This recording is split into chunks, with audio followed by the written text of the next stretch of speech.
Let every go signal remind you that you do go farther with Signal gasoline. The Signal Oil Program. The Signal Oil Company and your neighborhood Signal dealer bring you another curious story by The Whistler. Tonight, Lie or Consequences.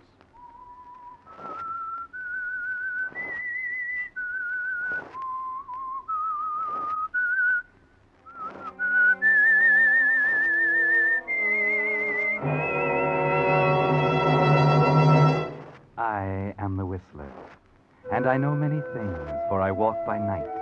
I know many strange tales, many secrets hidden in the hearts of men and women who have stepped into the shadows. Presently I'll tell you of nameless terrors of which they dare not speak.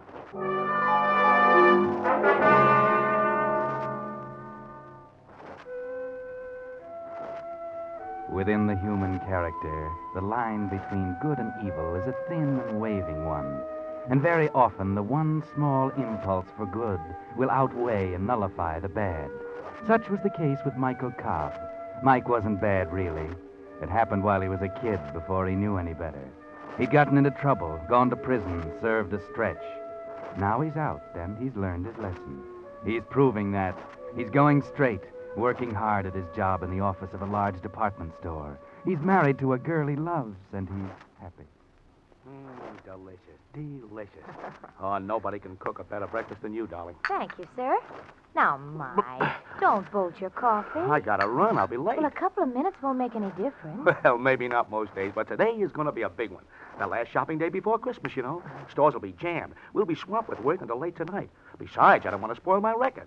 6 months and I haven't been late to work once. I know. It's fine. I'm sure the store appreciates it. Yeah, Lane, I think they do, too. I really think they like me down there. You know, like my work and everything. Oh, sure, Mike. How could they help liking you? No, I mean, well, I'm beginning to feel like all that stuff is all forgotten. Almost like something that never happened. It is. It is forgotten, Mike. Everything's different now. Yeah, it is. Oh, this is going to be a lot different Christmas than the last one, isn't it? Yes, Mike. You were wonderful, Elaine. Coming to see me, sticking by me. Oh, darling, I promise you there'll never be another Christmas like that. Never. I know there won't, Mike. From now on, they're all going to be really Merry Christmas. Yeah, you bet. Oh, gosh, that reminds me. I haven't got your presents yet. I'll have to run out my lunch hour and find something. Now, Mike, you're not going to go spending a lot of money on me. Oh, maybe next year we'll be more on our feet. No, never you mind. I'll get you what I darn please. Oh, my gosh. How I will be late if I don't run. Hey, here's your hat. Oh, thanks. Well, goodbye, darling.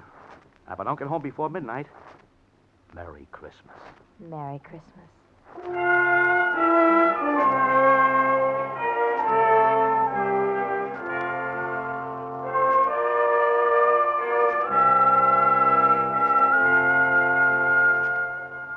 Yes, it looks like a Merry Christmas for you at last, doesn't it, Mike?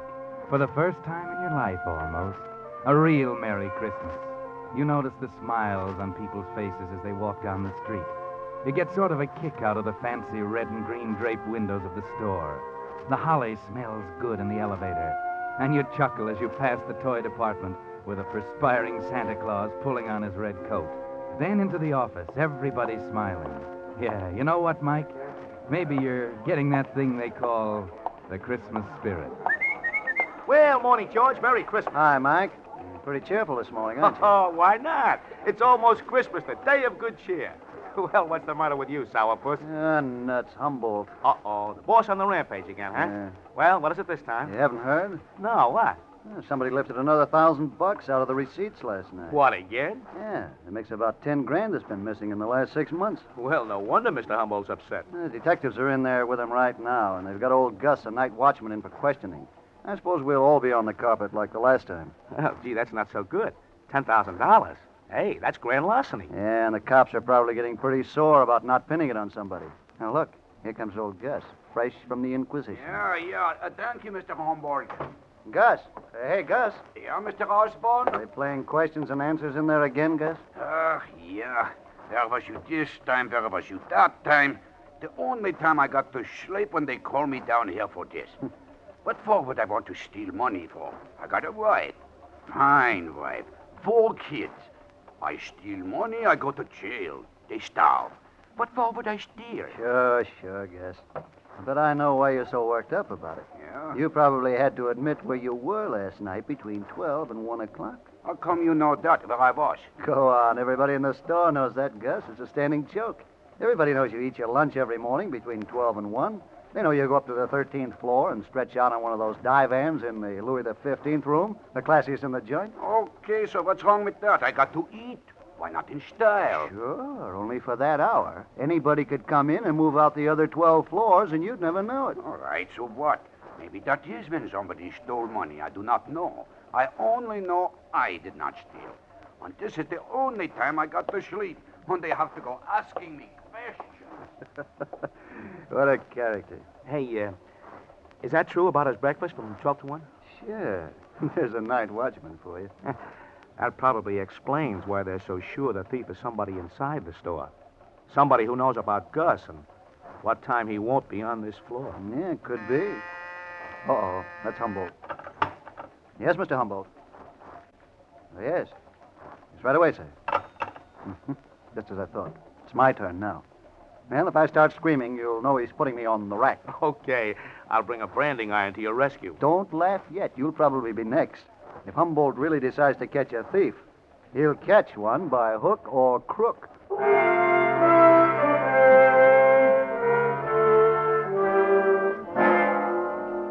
Merry Christmas, Mike. Oh, now, what's the matter? You don't seem as happy as you were. Something happened to dampen the Christmas spirit, maybe? Something you can't describe, can't even put your finger on? Just a funny, sinking feeling? Forget it. George Osborne has been in and out of Humboldt's office, and almost the whole day has gone by, and nothing's happened. And everything seems to have calmed down. In fact, it's George's turn to have the Christmas spirit. I really didn't expect it this year, but there it was in my pay envelope. Nice and crisp and green. With the best Christmas wishes of the J.C. Devers stores. Oh, gee, that's swell, George. Yeah, real honest-to-gosh Christmas bonus. I can sure use it. Who couldn't? I don't know whether you'll get one or not, Mike. You've only been here 6 months. Then maybe. By the way, why don't you mosey in and pick up your pay? It's almost 9 o'clock. We close in 5 minutes. Well, I guess I better wait for Mr. Humboldt to call me. Golly, I thought we'd get paid earlier. I still haven't bought Elaine's present. Ah, well, don't worry. Most of the smaller stores will still be open for a couple of hours. Yeah, sure. But I thought I'd get her something she liked real well, a little store up on 10th Avenue. Oh, well, it'll be open till late. Say, I wonder if they found out anything about the 10 grand. Boy, they've really questioned everybody around, though. They didn't question me. In fact, they've never questioned me about it. I don't quite understand that. Oh, well, I don't know. I guess you got such an honest face or something. Yeah. Uh-oh. Yes, Mr. Humboldt. Well, yes, sir. Yes, sir, I'll send him right in. Well, maybe we spoke too soon. He wants to see you. Oh? On the other hand, maybe he just wants to hand you your Christmas bonus in person. After all, you are getting to be the fair-haired boy around here these days. I better go in. You might even be in line for a promotion. You can't tell. Okay.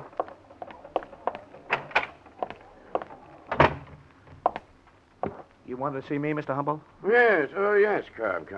Sit down. Thank you, sir. Cobb, you've been with us 6 months now. Yes, sir? And I must admit that in that time you've demonstrated an admirable aptitude for the work. Thanks, Mr. Humboldt. Yes, in fact, there's been some discussion of raising your salary, promoting you. I even talked to Mr. Prentice, the manager, about it myself. Well, thanks, Mr. Humboldt. Yes, and that's why I regret very much to tell you this. I must inform you that we're forced to dispense with your services as of tonight. You mean I'm fired? I'm afraid that's it.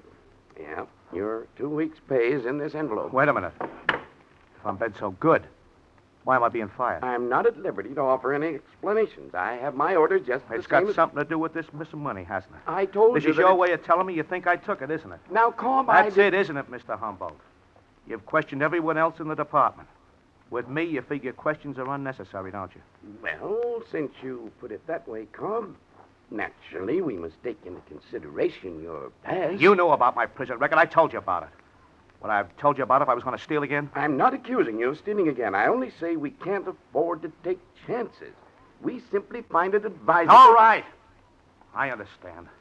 I understand a lot of things now, Mr. Humboldt. Thanks. Thanks, Mr. Humboldt, for the Christmas bonus. Hey, Mike. Mike, wait a minute. Well, did you get it? Did he give you a Christmas bonus? Yeah. Yeah, I got a Christmas bonus, all right. Hey, what's up? What's the matter? Oh, nothing. I'll tell you about it later. I'm leaving now. Oh, yeah, you're in a hurry. But wait, I almost forgot. With my bonus, I can pay you that $30 I owe you. Huh? Here. 10, 20, 30. That ought to help with that present for your wife, huh? Yeah. Yeah, thanks, George. Thanks.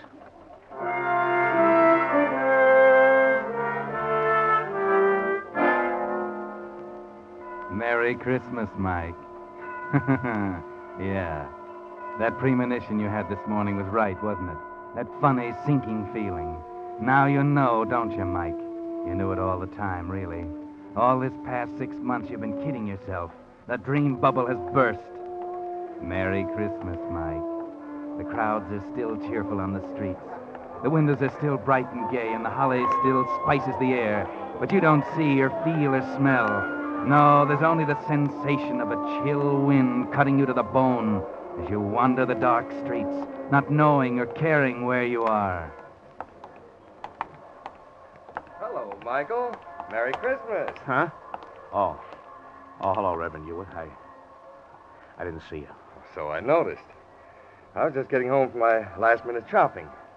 Won't you come in for a moment? A cup of tea, perhaps? Why, no, I... Oh, come on. I haven't seen you for a long time. That is, for a chat. Besides, it's chilly out. A cup of hot tea will warm you up. You look as if you could stand warming up, Michael. Come in. No, I've got to get along. Oh, come now. That lovely wife of yours won't miss you for a few more minutes. I tell you, I've got to go. Very well, Michael. I won't keep you. Oh, I'm sorry, Reverend. I didn't mean to, Well, I understand, son. You're troubled. Is there anything I can do? No, I'm all right. Well, I know you too well, Michael. I've known you all my life. Now, I've helped you before, haven't I? Why? I don't know. I don't know whether you did or not. All that stuff you told me about turning over a new leaf, forgetting the past, I believed it. Oh, yes, of course. Hal, maybe you should have told it to some other people instead of me. It just don't work, Reverend. It just don't work.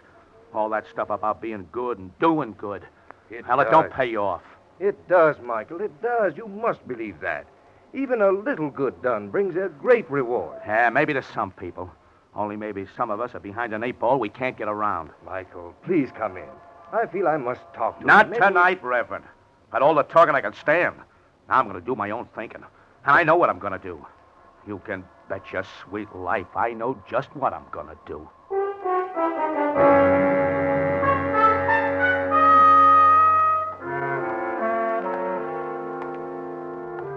Yes, your mind is made up now, isn't it, Mike? Humboldt made it up for you, didn't he?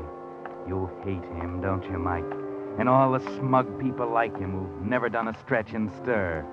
They're your enemies, aren't they, Mike? Whether you wanted them to be or not. And you're just one of the cell rats. Okay, if that's the way it is, that's the way you'll play it. What's that? Footsteps following you? Maybe if you stop by this lighted window. Yeah, you were right, Mike. They're following you, all right, 2 of them. You saw them duck into that doorway when you stopped and turned around. Tailing me. They got dicks tailing me. Why, sure, you dope. They wouldn't let you just walk out of there. They think you took the money. They're going to tail you, hound you, track you down. Okay, if they think I took the money, I'll give them reason to. This time I will take it.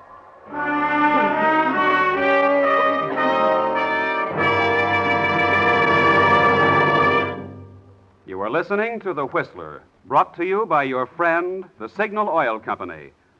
Marketers of famous Signal gasoline, your best buy today. Remember to let every go signal remind you do go farther with Signal gasoline.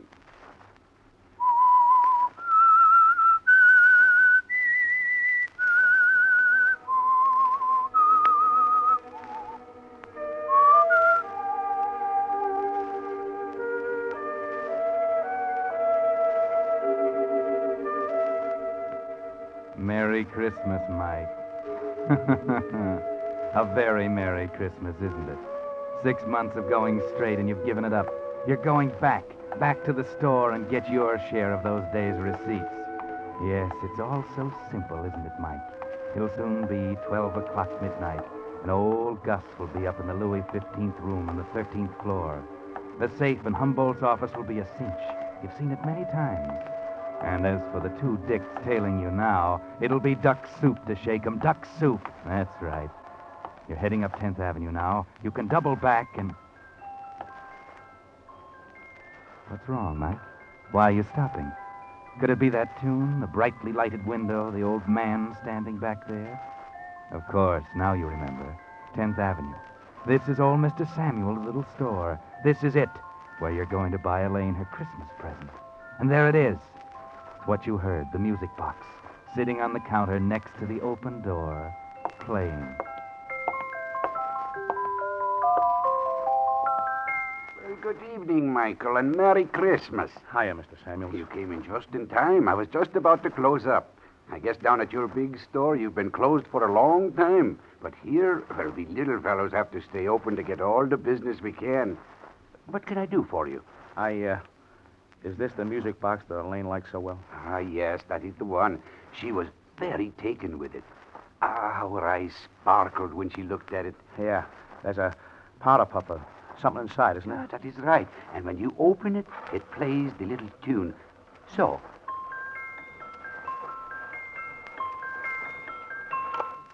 Yes, she was saying how it was her favorite tune. Okay. How much is it? Well, it's usually priced at 75, but I'll give it to you and the young lady for 50. $50? Well, yes, you see, it's a genuine antique, and it's the best thing I have in this store. Well, I'm sorry, but that's more than I figured out. I'm sorry, too. I would have let you have it for less if I could, but 50 is the lowest. Sure. Well, okay, forget it. Well, I'm sorry. Come back again.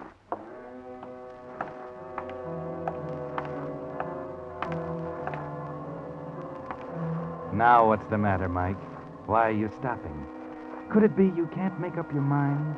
Could it be you're thinking about the music box, about Elaine, about Christmas? Yes, this may be your last Christmas with her, you know. Your last chance to give her a decent present with clean money you earned. It might be a nice gesture, eh, Mike? A little token of all that might have been. Oh, Mr. Samuels, I'll take it. Wrap it up as a gift, and I'll take it.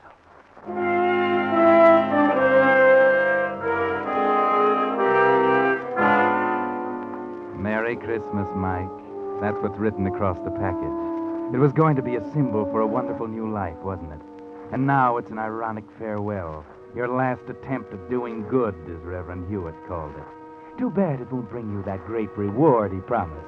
It won't have a chance, because there are those two dicks still following you. And you're heading for J.C. Deaver's department store, office of Henry Humboldt, and the interior of his safe. It's almost 12 midnight, and you'll have to duck those guys quick. 30 girls, 30. The greatest little show in town, starring Tootsie Laverne and her 30 raving beauties. A new show just started. Only 40 cents. Ticket, mister. Huh? Oh, yeah. 40 cents. Thank you, sir. A new show just started. Hurry, ladies and gentlemen. It's the greatest little show in town.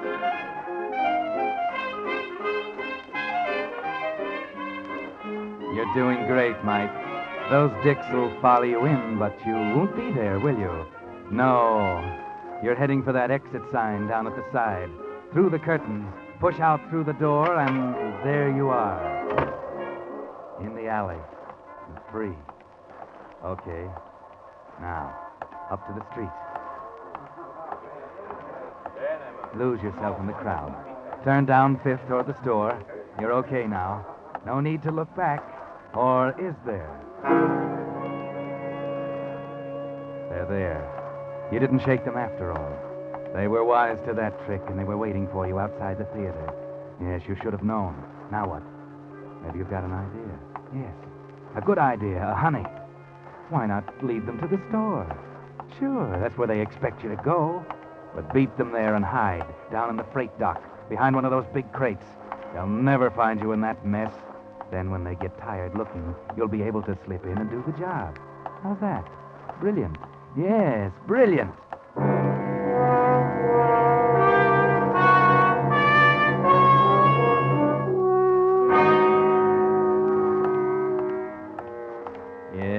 the store, and there they are, a quarter of a block behind.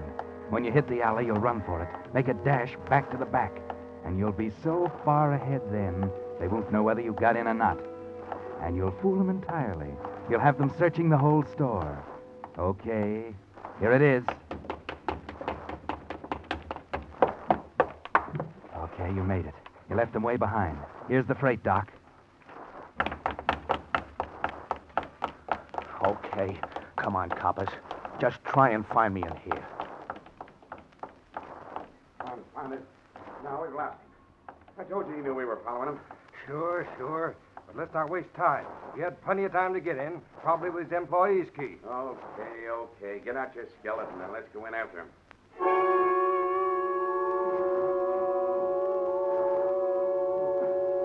Worked like a charm, didn't it, Mike? You're sitting here in your crate, comfortably waiting, while they search the entire store. They've been there long enough to do it. It's almost 1. If they don't hurry, you'll have Gus to worry about. Not that that's too much of a worry. But wait, hold it. Well, that does it. Yeah, too bad. Hey, flash your lighter out. We could have ducked into one of these crates here. Yeah, but we never find him in that mess. He could play hide and seek with us there for days. Yeah, you're right. I guess we might as well call it a day. It's a fine way to spend Christmas Eve anyway. Come on, let's go home. Okay, I'm right beside you.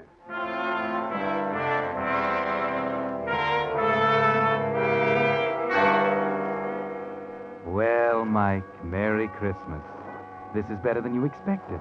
They're leaving, actually going away, leaving the place to your tender mercies. You won't have to dodge them coming out. They aren't going to camp out in Humboldt's office. They're actually walking away, down the alley, and you're set. Good Lord, the music box. Something's wrong. It's going. I can't stop. I can't. Hey, Joe, listen. Yeah, I hear it. Come on, right over here. I gotta stop it. I gotta. Okay, right here, in this crate. Too late. Okay, Cobb. We finally cornered you. Come on out. No use hiding in there now, Cab. Come on. We want to talk to you. Yeah, I know. I got the idea. Okay. Okay, you got me. Yeah, thanks for the music. Led us right to the dance floor. Yeah, that's the great reward the minister was talking about. Great. I don't get you. Oh, you wouldn't. It's a private little joke on me. Yeah? Well, that music maybe did you a big favor, Cobb. Favor? That's right. Maybe you'll see what I mean if you'll answer a few questions for us. I don't see why I should. You got nothing to be afraid of, kid, if you'll just answer a couple of questions straight. I'll answer one. I didn't do it. I had nothing to do with it. Okay. You had nothing to do with it. We didn't ask you that question. But answer this. You bought that music box at a store on 10th Avenue a while ago, didn't you? You know I did. You saw me buy it. And you paid for it with 2 20s and a 10, Yeah. right? Well, part of that money was marked. It was money that had been stolen from Deaver's department store. I tell you, it wasn't stolen. That was the dough I got in my pay envelope. All of it? Didn't somebody else give you part of it? No, I just earned the whole thing. Didn't George Osborne give you part of it? Oh, yeah. Yeah, he did. Oh, He paid me $30 he owed. okay. Now, this is very important. How'd Osborne pay you? In what denomination of bills? Well, Yeah, I remember. He gave me 3 tens. Tens? You're sure? Sure, I'm sure. And the 20s came to you in your pay envelope, huh? Yeah, You'll swear to that in court? of course. Okay. That does it. Thanks, Cobb. Hey, wait. You mean that's all you wanted me for? It was enough. You just proved for us who stole that 10 grand from the store. And the way you were acting, we'd almost thought it was you. We hadn't have known better all the time.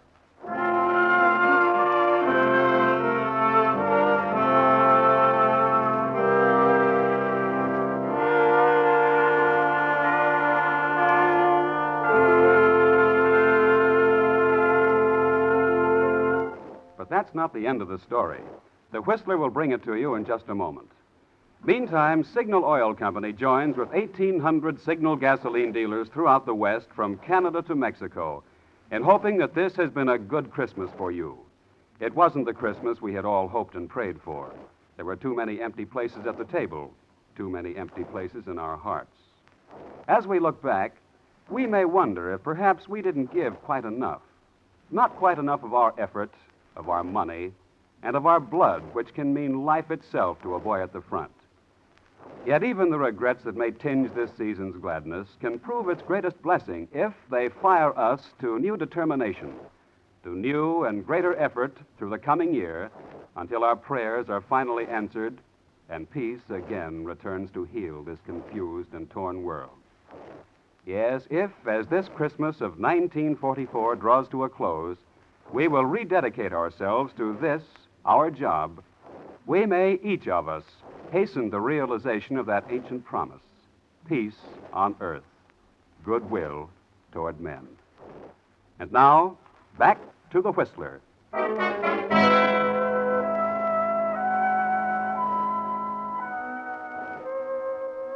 Well, quite surprising, isn't it? The police didn't suspect Mike at all. You see, it was this way. Because of his record, the cops began to tail Mike in the very beginning, when the money first began to be missed. Twice they had him under observation at the very time the money was stolen, though they knew he didn't do it. But they kept watching him in the hope he would lead them to the real thief, and he did. Yes, because when things got hot, the thief finally tried to frame Mike by giving him some of the stolen money. Marked money this time. George Osborne? Oh, no. In fact, Osborne almost gummed things up by paying his debts. The detectives hadn't counted on that. That's why they had to be sure which bills Osborne gave Mike.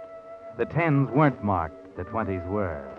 The 20s Mike got in his pay envelope from Humboldt.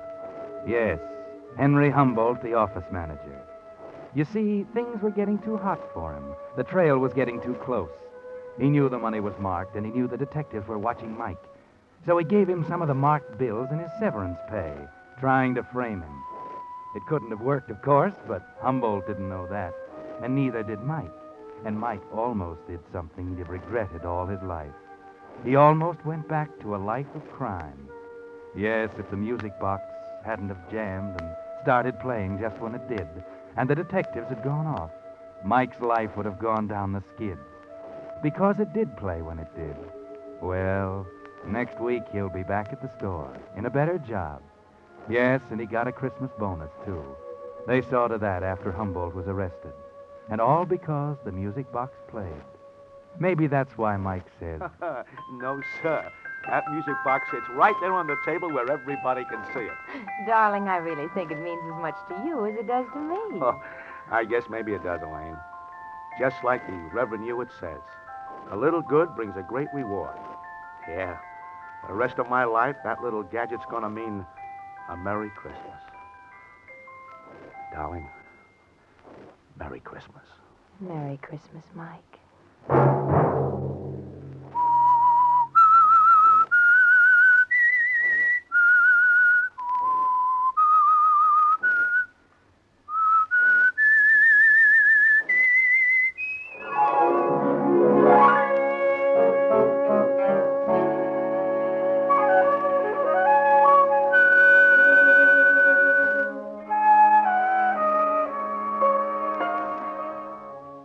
Next Monday at 9 o'clock, the Signal Oil program will bring you another strange tale by the Whistler. The Signal Oil program is broadcast for your entertainment by the Signal Oil Company, marketers of Signal's famous Go Farther gasoline and motor oil, and by your neighborhood Signal Oil dealer, who is at your service daily to keep your car running for the duration. The Signal Oil program, produced by George W. Allen, with music by Wilbur Hatch, is transmitted to our troops overseas by the Armed Forces Radio Service. Bob Anderson speaking for your friend, the Signal Oil Company, and suggesting once again that you let every go signal remind you that you do go farther with Signal gasoline.